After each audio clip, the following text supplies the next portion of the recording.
محترم بزرگوں، عزیز ساتھیوں، معزز علماء کرام، غیور مسلمانوں اور پردے کا خیال کر کے بیٹھی ہوئی اور جلسے کی آواز کی طرف کان لگائے ہوئی ہماری ماں اور بہنیں،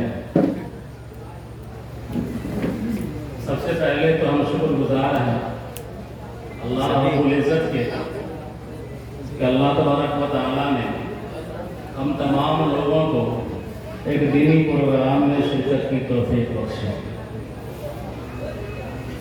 پروگرام کرانے والے کو بھی اللہ جزائے خیر عطا فرمائے اور ان کے مقاصد حسنہ میں کامیابی عطا فرمائے، اور ہم تمام لوگوں کو جو یہاں اس امید میں بیٹھے ہیں کہ کچھ کام کی باتیں، دین کی باتیں آ جائیں گی سامنے، ہم تمام لوگوں کو بھی اللہ تبارک و تعالیٰ دنیا اور آخرت میں بہترین بدل عطا فرمائے۔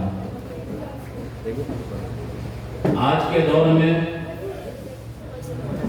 جبکہ ہر کوئی نمائش چاہتا ہے، ہر کوئی کم پونجی میں یہ چاہتا ہے کہ ہماری شہرت ہو جائے، ہمارا نام روشن ہو جائے، ہماری دکان کا، ہمارے کاروبار کا، ہماری تجارت کا چرچا ہو جائے، اخباروں میں خبریں چھپ جائیں، سوشل میڈیا کے چینلوں پر ہماری تصویریں آ جائیں۔ ایسے فتنے کے دور میں یہ چوائس فرنیچر کی طرف سے ایک دینی پروگرام کا منعقد کرنا ایک کرامت سے کم نہیں۔ یہ دین کے تعلق سے حمیت کی علامت ہے، محبت کی علامت ہے اور دینی مزاج کی علامت ہے۔ اللہ تبارک و تعالی ہم تمام مسلمانوں کا مزاج دینی بنا دے۔ جلسے کا دو عنوان ہے، ایک ہے اصلاح معاشرہ اور ایک ہے تحفظ اوقاف۔ اصلاح معاشرہ پر بھی کچھ باتیں آ جائیں گی انشاءاللہ، اور تحفظ اوقاف پر بھی مختصراً کچھ باتیں آ جائیں گی، اس لیے کہ آپ کا یہ جلسہ محدود وقت کا ہے اور ہمارے بیچ حضرت مولانا مفتی مجاہد الاسلام صاحب قاسمی دامت برکاتہ موجود ہیں، حضرت مولانا مفتی شکیل صاحب قاسمی دامت برکاتہ جو پٹنہ امارت شریعہ دارالعلوم الاسلامیہ سے آئے ہیں وہ موجود ہیں۔ اصل تو ان کی باتیں ہونی ہیں، میں تو آپ کے بیچ آپ کا مزاج بنانے کے لیے حاضر ہوا ہوں، تھوڑے سے وقت کے لیے، مختصر وقت کے لیے۔ اس کے بعد حضرات لوگ آئیں گے انشاءاللہ اور قیمتی باتیں ان کی ہوں گی۔ طے کر لیجیے آپ حضرات کہ جب تک جلسہ ہوتا رہے گا، باتیں آتی رہیں گی، انشاءاللہ ہم سنتے رہیں گے اور دعا کر کے اس مجلس سے ہم اٹھیں گے انشاءاللہ۔ میں نے ایک آیت پڑھی ہے، لَن تَنَالُوا الْبِرَّ حَتَّىٰ تُنْفِقُوا مِمَّا تُحِبُّونَ وَمَا تُنْفِقُوا مِنْ شَيْءٍ فَإِنَّ اللَّهَ بِهِ عَلِيمٌ۔ آج پورے ملک میں جو سب سے بڑا قضیہ درپیش ہے مسلمانوں کو، وہ قضیہ وقف بل کا ہے۔ آپ حضرات بیدار مغز لوگ ہیں، متحرک لوگ ہیں، دینی پروگرام کرتے رہتے ہیں، آپ کے یہاں بڑے بڑے علماءوں کی آمد رہتی ہے، اور خود مقامی جو علماء ہیں اللہ تبارک و تعالیٰ نے ان کو بڑے علم و فضل سے نوازا ہے، بڑی اونچی سوچ رہتی ہے ان کی، حالات حاضرہ سے اپڈیٹ کراتے رہتے ہیں آپ کو۔ تو آپ تمام حضرات واقف ہیں وقف ترمیمی بل سے جو مرکزی سرکار نے پاس کرانے کی کوشش کی تھی، لیکن وہ مقصد میں کامیاب نہ ہو سکے وہ لوگ، اور جوائنٹ پارلیمانی کمیٹی میں اس بل کو بھیج دیا گیا تھا، جہاں زیر بحث ہے، مختلف میٹنگیں ہو رہی ہیں۔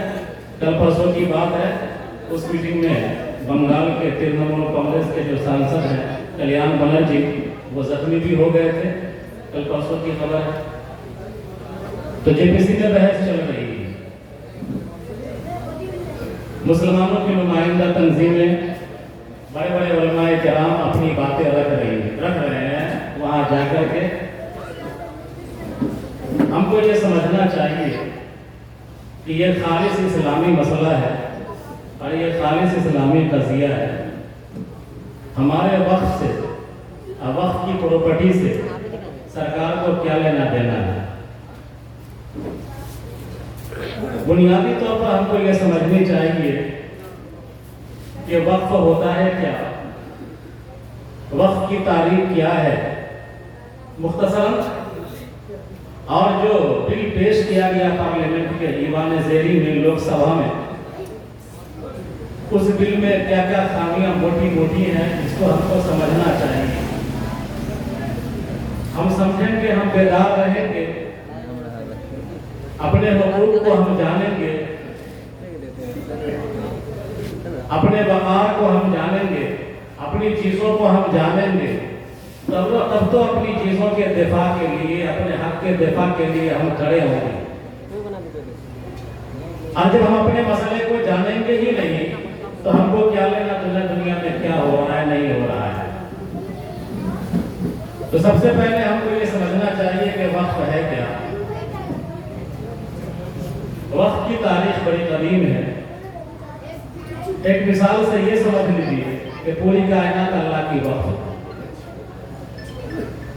کائنات کسی کے باپ کی ملکیت نہیں ہے، یہ پوری زمین اللہ کی ملکیت میں ہے، اور اللہ تبارک و تعالیٰ نے وقف کر دیا ہے ہم لوگوں کے لیے کہ تم لوگ اس زمین سے فائدہ اٹھاؤ۔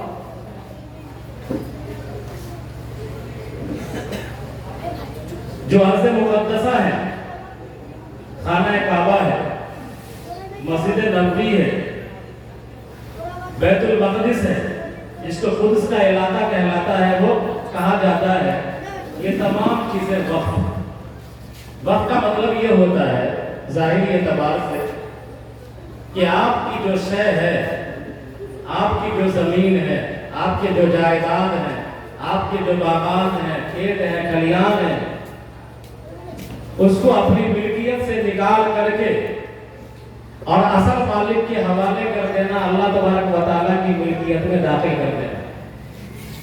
یعنی ظاہری طور پر آپ جس زمین کے مالک ہیں، جس مکان کے، دکان کے، جس کھیت کے، کھلیان کے، باغات کے، چشمے کے، کنویں کے، جس کے آپ مالک ہیں، ظاہری اعتبار سے اپنی ظاہری ملکیت کو ختم کر دینا اور اللہ کی ملکیت میں داخل کر دینا، روک دینا اس کو اللہ کی ملکیت کے لیے، یہ وقف کہلاتا ہے۔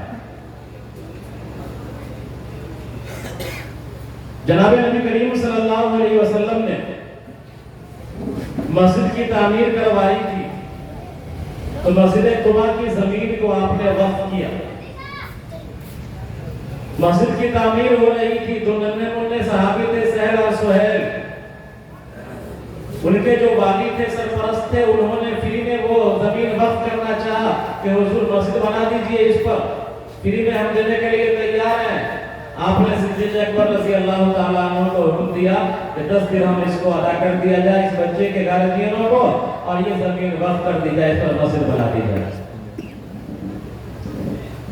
جناب نبی کریم صلی اللہ علیہ وسلم کو ایک یہودی کی طرف سے باغ گفٹ ملا تھا، اس یہودی کا نام تھا مخیرین۔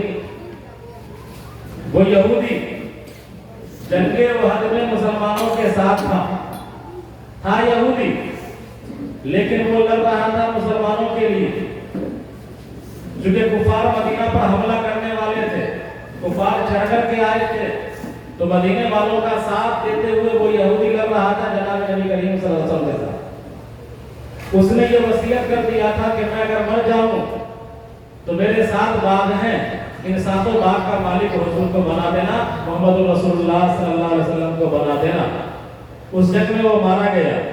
وصیت کے مطابق وہ باغ جناب نبی کریم صلی اللہ علیہ وسلم کی ملکیت میں آ گیا، اور آپ صلی اللہ علیہ وسلم نے اس باغ کو وقف کر دیا اللہ تعالیٰ کے لیے۔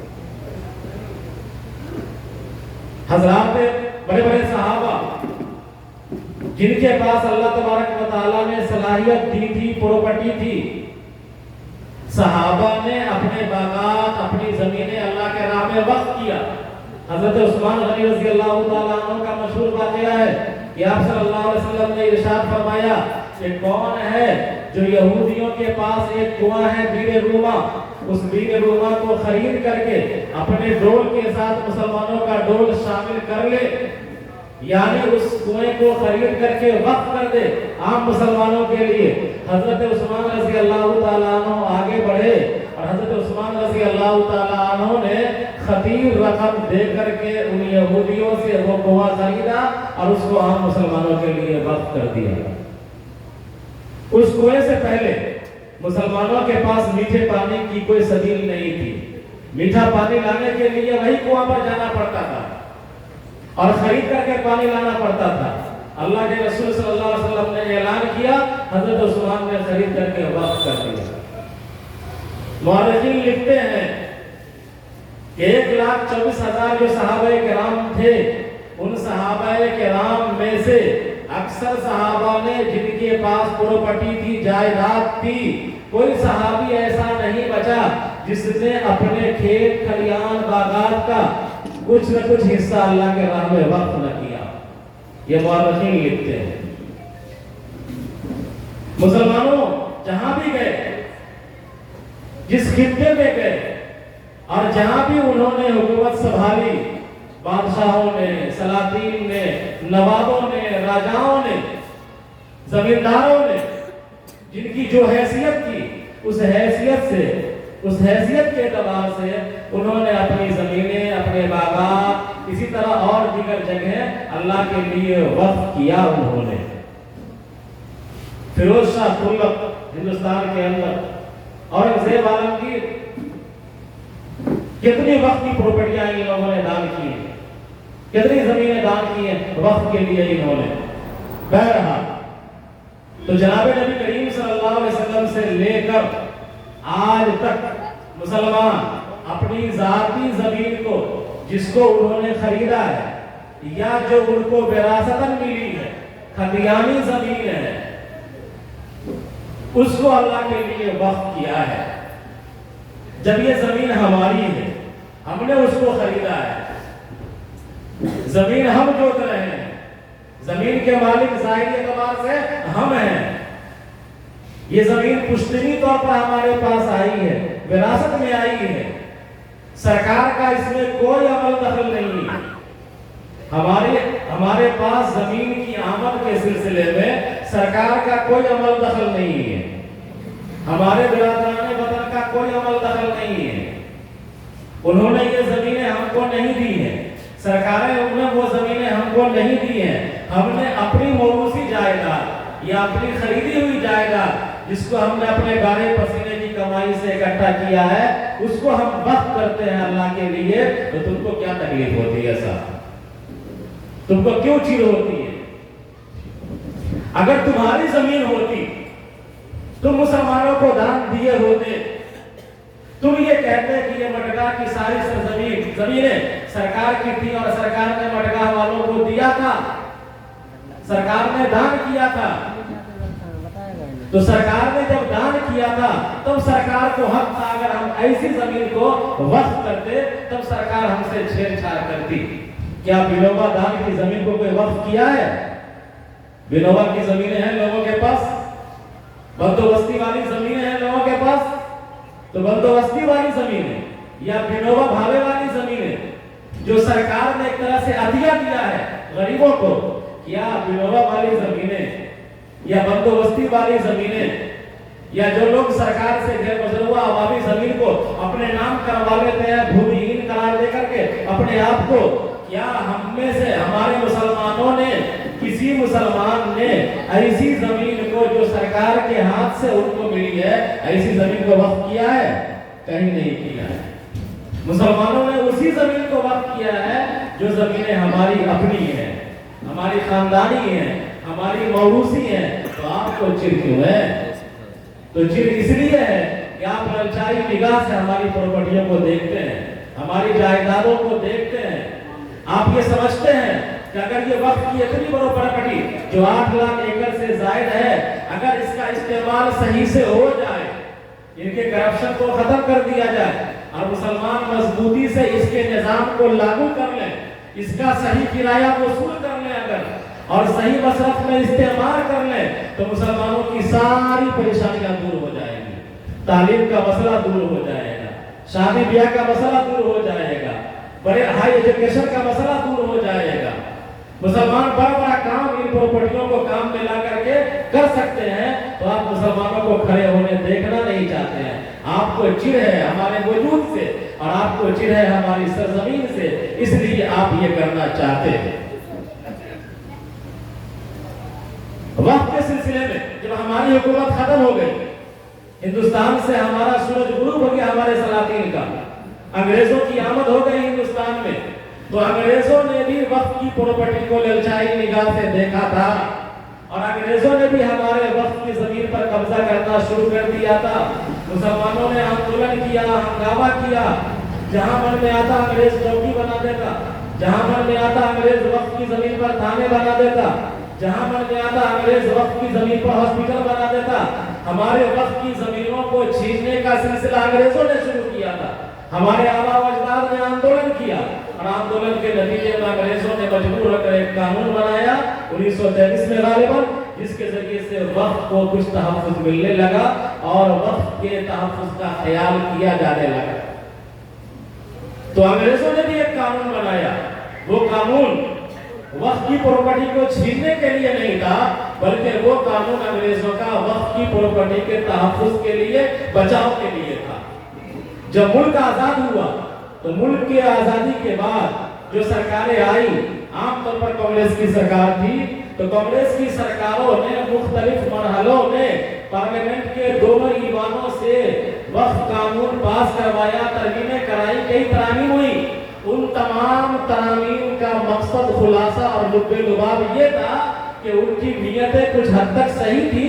वो ये चाह रही थी कि वक्त की प्रॉपर्टी का सही तरीके से इस्तेमाल हो जाए और वक्त की प्रॉपर्टी पर जो लोग कब्जा कर लेते हैं गासिबाना, उनके कब्जों से वो जमीनें छुड़ा दी जाए। ये पिछली सरकारों का मंशा ये रहा। लुब्बे लुबाब मजमूई एतबार से वक्त कम है, इसलिए मैं शॉर्टकट में आगे बढ़ रहा हूं। लेकिन इस सरकार ने अभी चंद माह पहले जो वक्त तरमीमी बिल पेश किया पार्लियामेंट के ईवान में, ईवान ज़ेरी में, लोकसभा में, तो इस सरकार का मंशा वक्त की प्रॉपर्टी को तहफ्फुज देना नहीं है। इसको तो हमारे जान की फिक्र है ये नहीं है, तो हमारे माल की क्या फिक्र होगी। बल्कि इसका मकसद और लुब्बे लबाब इस कानून का ये है कि मुसलमानों की इतनी बड़ी प्रॉपर्टी जो मुसलमान कभी भी अगर खड़े हो गए और मजबूती से संभाल लिया इस प्रॉपर्टी को, तो हमारे ताबून की उनको जरूरत नहीं होगी, अपने पैर पर ये खड़े हो जाएंगे। तो सरकार की नीयत ये है कि मुसलमान को कभी पैर पर खड़े न होने दिया जाए और इस प्रॉपर्टी पर धीरे धीरे कब्जा कर लिया जाए और ऐसा कानून बनाया जाए कि जिस कानून के रूप से हम इनकी प्रॉपर्टी को छीने भी और ये चिल्ला भी न सके, फरियाद भी न कर सके। जो मोटी मोटी खामियां हैं, उन मोटी मोटी खामियों में से 5 बड़ी खामी ये है कि वक्त तरमीमी बिल के जरिए से सरकार ये चाह रही थी, ये करना चाह रही थी कि अभी जितने सूबाई वक्फ बोर्ड हैं या मरकजी वक्फ बोर्ड है, उन तमाम में जितने अधिकारी हैं, जितने अफसरान हैं, सब मुसलमान हैं। सरकार ये चाह रही थी कि जितने सूबाई बोर्ड है वक्फ बोर्ड, चाहे शिया का वक्फ बोर्ड हो, चाहे सुन्नी का वक्फ बोर्ड हो, चाहे मरकजी सरकार का वक्फ बोर्ड, मरकजी वक्फ बोर्ड हो, उन तमाम में सरकार ये चाह रही है कि इन तमाम में कलीदी ओहदों पर अपने चाहने वालों को बैठाल दिया जाए, बिरादराने वतन को बैठाल दिया जाए, उनको सीओ बना दिया जाए, उनको चीफ एग्जीक्यूटिव बना दिया जाए। और जब कलीदी ओहदे पर बैठ जाए तो सूबाई वक्फ बोर्ड के अराकीन में और या मरकजी वक्फ बोर्ड के अराकीन में, इन अराकीन में, कारकुनान में बिरादराने वतन को कसीर तादाद में शामिल कर लिया जाए। सरकार का मंशा ये था।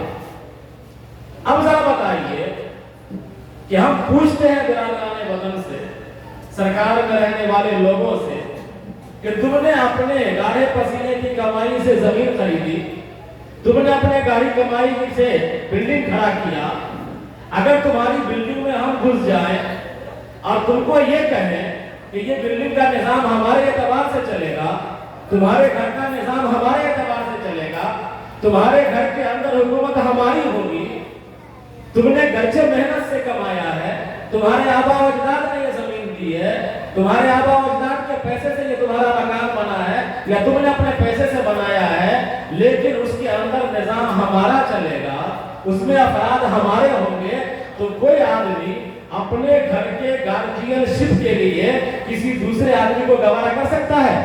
हरगिज़ गवारा नहीं कर सकता। जब तुम दूसरे आदमी को, अपने ही जैसे आदमी को अपने घर की जिम्मेदारी अदा करने के लिए गवारा नहीं कर सकते हो, तो ये वक्त की प्रॉपर्टी चलाने के लिए, अपने निजाम को इस्लामी अंदाज से चलाने के लिए हम तुमको कैसे गवारा कर लेंगे? तुम कैसे हमारे निजाम को चला सकते हो? हमारे इदारे में तुम कैसे आला ओहदे पर बैठ सकते हो? सरकार का मंशा ये था कि वक्फ बाय यूज होता है, यानी वाकिफ ने वक्फ किया इस जमीन को और उसने ये कह दिया कि ये जमीन मैं वक्फ कर रहा हूँ, इस पर मस्जिद बनेगी या इस पर मदरसा बनेगा या इस पर सराय बनेगा या इस पर कब्रिस्तान बनेगा। वाकिफ ने जिस नियत से या जिस शर्त के साथ जमीन वक्फ की, उसकी शर्त का, उसकी नियत का एतबार होता है। किसी दूसरे को यह हक नहीं कि उसके शर्त की खिलाफ वर्जी करे, उसकी नियत की खिलाफ वर्जी करे। वाकिफ ने अगर मदरसे के लिए वक्फ किया है तो दूसरों को यह हक नहीं कि उस पर मस्जिद बना दे। वाकिफ ने कब्रिस्तान के लिए वक्फ किया है तो दूसरे को हक नहीं है कि उस पर मस्जिद बना दे। इसलिए कि फुक़हा ने लिखा है कि वाकिफ की शर्त कन्नस से, शर्तुल वाकिफे कन्नस से, कि वाकिफ की जो शर्त होती है वो नस की तरह होती है, यानी जिस तरह अहकाम जो मनसूस होते हैं, कुरान की आयत से अहकाम निकलते हैं, अहादीस से निकलते हैं, तो जो अहकाम की आयत हैं, चाहे जो अहकाम के अहादीस हैं, तो आप उन अहकाम के आयत को, अहादीस को बदल नहीं सकते हैं। तो जब आप उन अहकाम की आयत को, अहादीस को या कुरान की किसी आयत को या हदीस को बदलने का इख्तियार नहीं रखते हैं, तो फुक़हा ने ये कह दिया है कि वाकिफ ने अगर वक्फ कर दिया और उसने ये शर्त लगा दिया, ये जिक्र कर दिया कि ये जमीन मस्जिद के लिए होगी, यहाँ पर मस्जिद बनेगी, तो किसी को ये हक नहीं है कि उस शर्त की खिलाफ वर्जी करे। ये मसला है, ये कुरान का मसला है, ये हदीस का मसला है। सरकार तरमीम के जरिए से ये कहना चाह रही है कि वक्फ आपकी है, आपके नवाबों ने वक्फ किया, दादा ने वक्फ किया, नाना ने वक्फ किया, राजाओं ने वक्फ किया।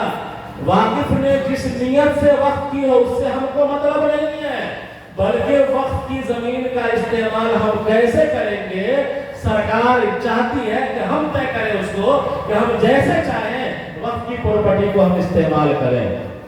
अब सवाल ये है कि वाकिफ जब वक्फ कर देता है तो उसके वारिस को बेटा को बदलने का इख्तियार नहीं है, उसके शर्त में पोता को बदलने का इख्तियार नहीं है, गांव समाज के जिम्मेदारों को बदलने का इख्तियार नहीं है, किसी मुसलमान को वाकिफ के शर्त की खिलाफ वर्जी का इख्तियार नहीं है। तो एक अदना दर्जे का मुसलमान कैसे गवारा कर देगा कि हमारे आबा व अजदाद ने जिस नियत से वक्फ किया था जमीनों और जायदादों को, प्रॉपर्टियों को, उनकी नियतों को और उनकी शर्तों को दरकिनार करके सरकार अपनी मर्जी से चला दे वक्फ का निजाम। ये कैसे हम गवारा कर सकते हैं? एक अदना दर्जे का मुसलमान भी गवारा नहीं कर सकता। ये मोटी खामियां हैं। सरकार ने जो तरमीम पेश किया था उसमें एक बड़ी खामी यह थी कि सरकार ये कह रही है कि वही मुसलमान वक्फ कर सकता है जायदाद को जो मुसलमान कम से कम वक्फ करने से पहले 5 साल की मुद्दत, यानी 5 साल पहले से वो कम से कम इस्लाम की प्रैक्टिस कर रहा हो, यानी भाई प्रैक्टिस मुसलमान हो 5 साल कम से कम, यानी 5 साल इस्लाम पर चल चुका हो, तब जा करके वो वक्फ कर सकता है। अगर कोई आदमी इस्लाम कबूल करता है, महीना हुआ, 2 महीना हुआ, साल हुआ, 2 साल हुआ, उसको कोई औलाद नहीं, उसने अपनी पूरी प्रॉपर्टी वक्फ कर दिया अल्लाह के राह में, या 1/3 माल वक्फ कर दिया अल्लाह की राह में, तो सरकार ये कहेगी कि चूंकि ये आदमी 5 साल प्रैक्टिस नहीं कर चुका है इस्लाम पे, लिहाजा इसका वक्फ अनवैलिड होगा।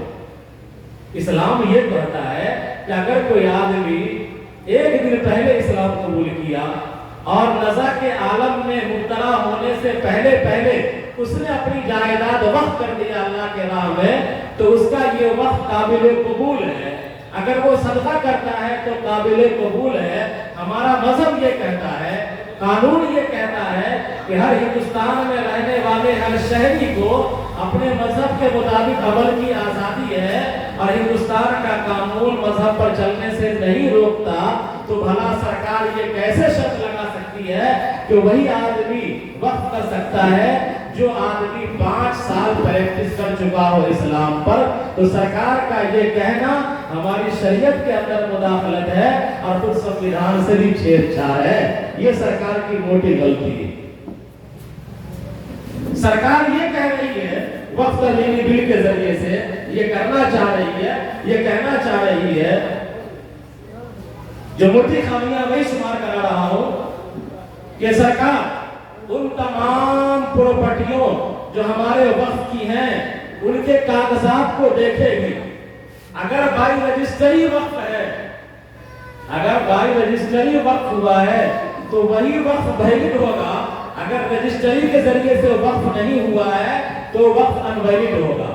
इस्लाम ये कहता है, हमारा मजहब ये कहता है कि अगर कोई आदमी मुज़बानी भी वक्फ कर देता है अल्लाह के राह में कि मैंने 2 कट्ठा 4 कट्ठा 5 कट्ठा 6 कट्ठा अल्लाह के लिए वक्फ कर दिया, तो मजहब इस्लाम इस वक्फ को काबिल कबूल मानता है। हमारा मजहब इसकी इजाजत देता है कि मुज़बानी भी वक्फ कर देगा तो वो वक्फ काबिल कबूल होगा। और सरकार ये कह रही है कि नहीं, अगर तुम रजिस्ट्री करवाओगे और तुम्हारे वक्फ के कागजात होंगे बाई रजिस्ट्री, तो वही वक्फ काबिल कबूल होगा। अगर तुम्हारे वक्फ की प्रॉपर्टियां अगर हैं और सालों साल से तुम उसको मस्जिद के तौर पर इस्तेमाल करते हुए आ रहे हो, सराय के तौर पर इस्तेमाल करते हुए आ रहे हो, इमामबाड़े के तौर पर इस्तेमाल करते हुए आ रहे हो, खानका के तौर पर इस्तेमाल करते हुए आ रहे हो, अगर बाई रजिस्ट्री नहीं है तो तुम्हारी वो जमीन वक्फ की नहीं कहलाएगी। अब जरा बताइए कितनी पुरानी जायदादें ऐसी हैं जो 300, 400, 500 साल पहले से वक्फ शुदा है और वक्फ के तौर पर इस्तेमाल होते हुए आ रही है और उनके कागजात नहीं है। सरकार उन तमाम प्रॉपर्टियों को एक कलम अपने कब्जे में कर लेगी कि ये वक्फ की प्रॉपर्टी नहीं है, इसलिए के बाई रजिस्ट्री नहीं। नज़ा होता है, झगड़ा होता है। अब तक मसला ये है, वक्फ का ट्रिब्यूनल बना हुआ है, वक्फ का एक कोर्ट बना हुआ है। अगर किसी जमीन पर तनाजा होता है, कोई आदमी दावा करता है कि ये जमीन वक्फ की नहीं है, वक्फ बोर्ड कहता है कि ये जमीन वक्फ की है, तो उस मुकदमे को निपटाने के लिए जो केस जाता है वो जिला अदालत में नहीं जाता है, वो जाता है कौन कोर्ट में? तो वक्फ कोर्ट है, बाकायदा वक्फ ट्रिब्यूनल है, वहां जाता है मुकदमा। और वहां का जो जज होता है वो हाई कोर्ट की तरफ से क्या बोलता है, नामजद होता है। वो हाई कोर्ट की तरफ से उसका पावर हाई कोर्ट के जज के बराबर होता है। अब तक जो मसला है वो यही है कि जहां निज़ा हुआ, झगड़ा हुआ किसी जमीन को लेकर के, तो वक्फ ट्रिब्यूनल के अंदर मुकदमा गया, वक्फ के जो वहां जो जज हैं अपने स्तर से उसकी जांच करवाएंगे, तहकीक करेंगे, उसके बाद वो साबित करेंगे कि ये वक्फ की प्रॉपर्टी है, फैसला देंगे या वक्फ की प्रॉपर्टी नहीं। अब तक ये मसला है।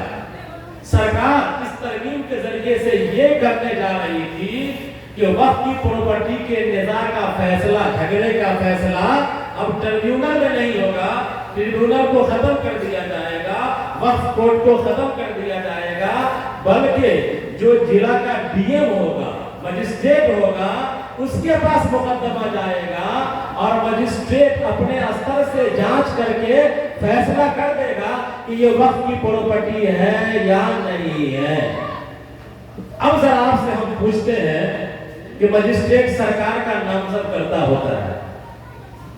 वक्त की प्रॉपर्टियों पर ज्यादातर कब्जा सरकार ने किया है, वक्त की जायदादों पर ज्यादा कब्जा कारपोरेशन ने किया है। लड़ाई कारपोरेशन से वक्फ बोर्ड में होगी, वक्त की प्रॉपर्टी वालों में होगी, झगड़ा होगा, निज़ा होगा, मुकदमा पहुंचेगा किसके पास? डीएम साहब के पास।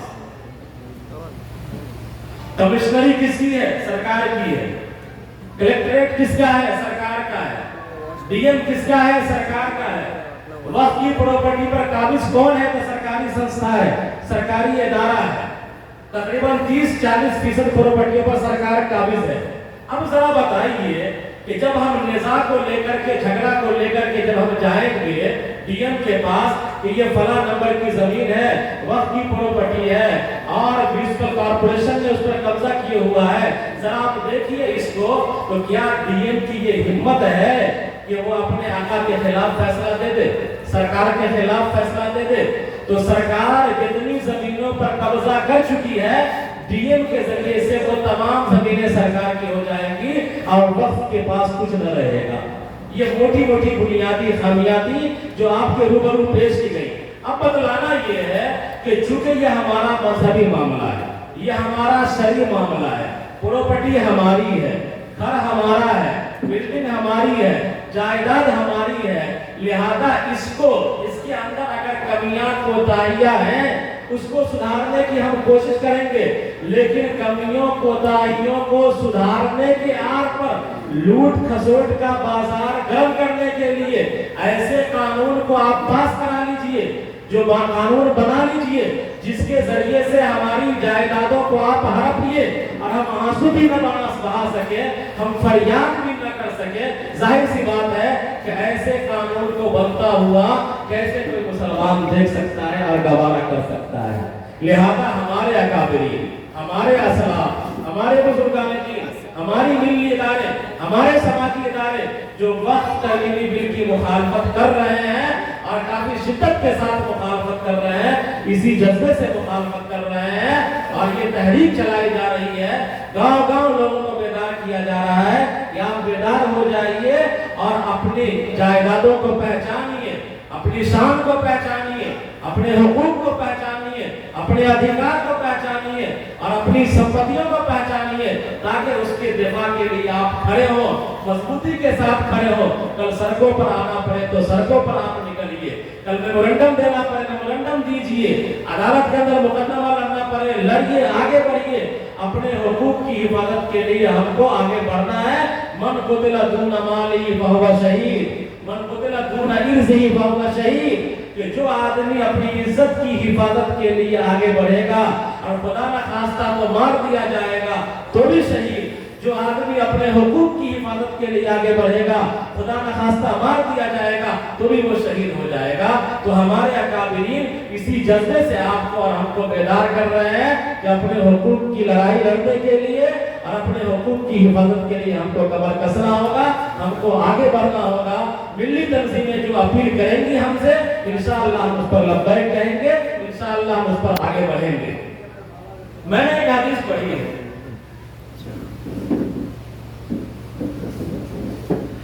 मैंने एक हदीस पढ़ी, बस उसका तर्जुमा कर देता हूं। इदा तबायातुम बिलईना व अखस्तुम अज़राबल बकर व रज़ीतुम बिस्सुरूर व तरक्तुमुल जिहाद फी सबीलिल्लाह क़द सल्लल्लाहु अलैकुमुल ज़ुल्ला ला यंज़ु हत्ता तरजिउ इला दीनिकुम। पूरी दुनिया को देखिए, चाहे अमेरिका हो, यूरोप हो, जापान हो, चाहे कम्युनिस्ट मुल्क को हटा दीजिए, क्योंकि वो नास्तिक होते हैं, वो खुदा को मानते नहीं। लेकिन जितने लोग किसी न किसी ईश्वर को, गॉड को, अल्लाह को मानते हैं, जितने अदियाने बातिला हैं, तमाम अदियाने बातिला अपने दीन की तरफ लौट रहा है। गौर कीजिए, जितने हमारे बिरादराने वतन हैं वो सब अपने धर्म दीन की तरफ लौट रहे हैं।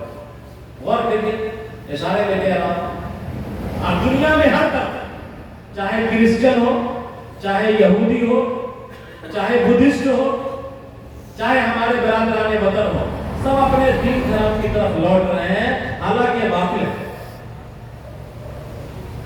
دین سے دور کون ہو رہا ہے؟ معاذ اللہ دین سے دور ہم ہو رہے ہیں۔ پہلے جتنی مسجدیں آباد تھی اب آباد کہاں ہے؟ پہلے جتنے کھوٹا ٹھوک نمازی مسجدوں کے اندر ہوتے تھے اب کہاں ہیں؟ پہلے جتنی تلاوت کرنے والے لوگ ہوتے تھے کہاں ہیں؟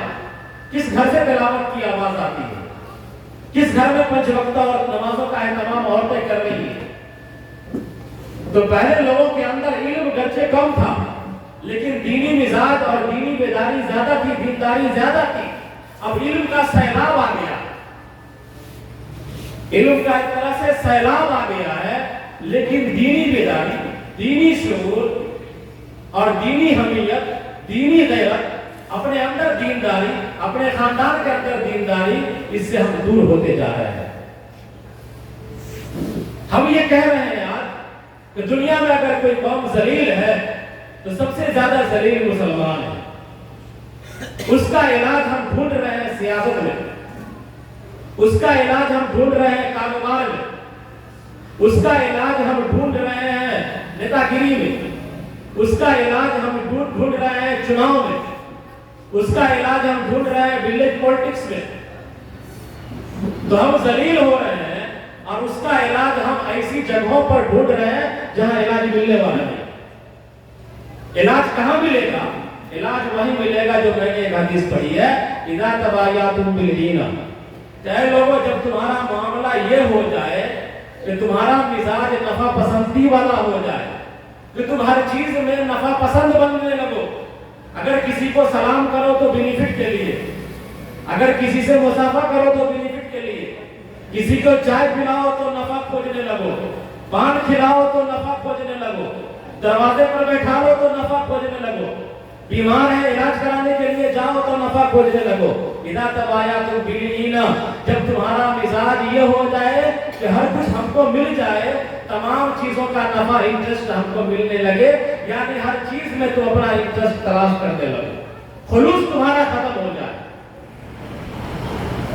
سلام میں بھی خلوص نہ رہے، مصافحہ میں بھی خلوص نہ رہے، وَأَخَذْتُمْ أَذْنَابَ الْبَقَرِ، اور تم جانوروں کے دم کو پکڑنے لگو، وَرَضِيتُمْ بِالزُّرُوعِ، کھیتی باڑی میں مشغول ہو جاؤ، یعنی کاروبار دنیا میں اس طرح تم مشغول ہو جاؤ کہ تم اللہ کو بھول جاؤ، رسول کو بھول جاؤ، دین کو بھول جاؤ، نماز کو بھول جاؤ، روزے کو بھول جاؤ، صدقہ و خیرات کو بھول جاؤ، کھیتی میں ہیں لگے ہوئے ہیں، کھلیان میں ہیں لگے ہوئے ہیں، کیا نماز کیا روزہ کوئی مطلب نہیں۔ جب تمہارا حال یہ ہو جائے، وَتَرَكْتُمُ الْجِهَادَ فِي سَبِيلِ اللَّهِ، اللہ کے راستے میں جان لگانا، اللہ کے راستے میں مال لگانا تم بھول جاؤ، چھوڑنے لگو، قَدْ سَلَّطَ اللَّهُ عَلَيْكُمُ الذِّلَّ، اللہ تم پر ذلت مسلط کر دے گا۔ یعنی جب تمہارا مزاج انٹرسٹ پر مبنی ہو جائے، دنیا کے اندر تم اس طرح منہمک ہو جاؤ کہ تم دین کو بھلا دو، کیا اللہ کیا رسول، تم کو کوئی مطلب نہ رہے قرآن و حدیث سے، دین سے، اور اللہ کے راستے میں جان لگانا مال لگانا تم چھوڑ دو گے تو کیا ہوگا؟ اللہ تم پر ذلت مسلط کرے گا، اور ذلت کا علاج تم کو سیاست میں نہیں مل سکتا، ذلت کا علاج تم کو چوک چوراہوں پر نہیں مل سکتا، ذلت کا علاج چوپالوں میں نہیں مل سکتا، ذلت کا علاج کارپوریشن میں نہیں مل سکتا، ذلت کا علاج ملازمت میں نہیں مل سکتا، ذلت کا علاج آئیس بن کر کے نہیں ڈھونڈ سکتے، ذلت کا علاج بڑا سائنسداں بن کر کے بھی تم نہیں ڈھونڈ سکتے۔ ذلت کا علاج یہ ہے حتیٰ ترجعوا الی دینکم، کہ اللہ تعالیٰ ذلت کو ختم نہیں کرے گا یہاں تک کہ تم اپنے دین کی طرف آ جاؤ۔ جب تمہارے اندر دینداری آ جائے گی، اللہ تمہاری پستی کو رفعت سے بدلے گا، اللہ تمہاری ذلت کو عزت سے بدلے گا۔ لہذا ضرورت اس بات کی ہے کہ جتنے ادیان باطلہ کے ماننے والے ہیں سارے لوگ اپنے دین کی طرف جا رہے ہیں، دین باطل کی طرف جا رہے ہیں۔ ہمارا دین حق ہے، ہمارا دین آسمانی دین ہے، ہم ایک خدا کو ماننے والے ہیں، ہم خدا سے دور ہوتے جا رہے ہیں۔ لہذا ذلت آئے گی، ذلت ختم کرنا چاہتے ہو تو اللہ تبارک و تعالیٰ کے دین کی طرف واپس آ جاؤ، دینداری اختیار کرو گے، انشاءاللہ ذلت ختم ہو جائے گی۔ اللہ تبارک و تعالیٰ ہم سب کو کہنے سننے سے زیادہ عمل کی توفیق عطا فرمائے۔ ربنا تقبل منا انک انت السمیع العلیم وتب علینا انک انت التواب الرحیم۔